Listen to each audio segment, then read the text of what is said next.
Hello, my name is Amber Fox. First, I'm going to be discussing of the central nervous system, a disorder. So we're going to talk about stroke, and what that is blood that flows through the body consists of oxygen and nutrients. And when there's a disruption due to or a blockage, it's typically from a blood clot or an air bubble in an intravenous line.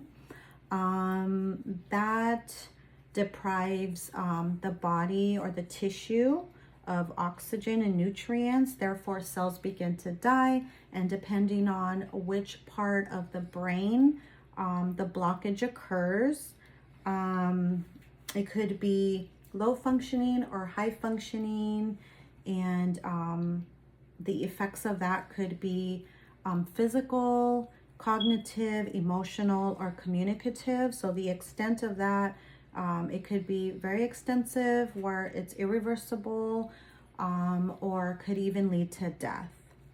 All right, so here is my brain. This is the superior view, inferior, anterior, posterior, and lateral view. This is the cerebrum, which is the largest component, responsible for higher mental processes such as memory and judgment. The cerebral cortex here is made up of gray matter, and it's just like a wrinkly gray covering. Here, this is the longitudinal fissure, and this is what separates the left and the right hemisphere. I already sliced this open. So this white matter here is the corpus callosum, and this is what connects the left and the right hemispheres of the brain together. Here, these ridges, these are called gyrus. And then in between, there are little grooves, and those are called sulcus. And they look like little lines. The frontal lobes here, these are responsible for cognitive processes, so planning and judgment. Here we have the parietal lobes, and those are responsible for sensory information. Here we have the occipital lobes. Those are responsible for receiving and processing visual information.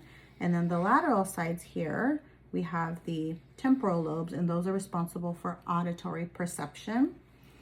Here we have the thalamus, and that's responsible for regulating sleep and wakefulness.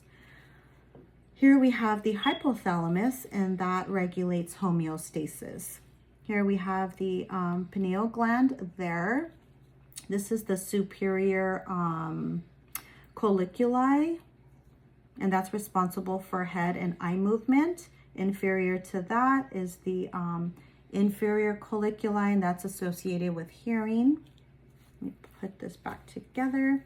Here, this looks like cauliflower, and this is the cerebellum. It consists of gray matter.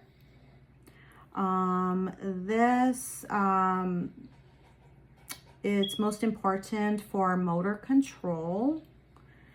Inside the cerebellum is the arbor vitae, and that looks like little branches, and that consists of white matter, and that's responsible for sensory and motor information. Here we have the I already said the inferior colliculi and superior. We have the pons here, and the pons is responsible for regulating breathing and sleep. This is the medulla oblongata, and that's responsible for regulating breathing and heart rate. This is the brainstem. This is the brainstem, and then this goes into the spinal cord.